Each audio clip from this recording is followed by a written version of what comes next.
ये हूँ गोटे छोटिया मुआटे ये मुआ कौटू आसी एक कालिया सात खाई जगन्नाथ महाप्रभु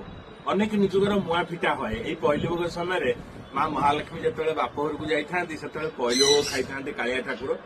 तेणु से मुआ आज आसी आम घर को महाप्रभु एत दयालु आज मूला रायता खेचेड़ी डालमा सहित खाया देले डाक जगन्नाथ महाप्रभु सका धूप सरला सेवक मान जो खेई प्राप्त होता है खाली से सरलानी मो हाथ में देखुं मुआ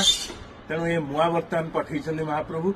जेहेतु आज मुआ फिटा नीति अनुष्ठित होती विभिन्न निजोग तरफ आम निजोगे आज ये मुआ बरा देता एवं आज महाप्रभुंकर नवांक वेश जहाँकि गेंडु फुल वेश हे अनेक पुष्प अलंकार सहित जरी जंबुरा कैथ अठारे प्रस्तुत होता दिव्य आयुध मान शंख चक्र हल मुसल एवं मकर कुंडल परिधान करेंगे महाप्रभु तेणु मकर 84 वेश काली मकर संक्रांति दर्शन देवे।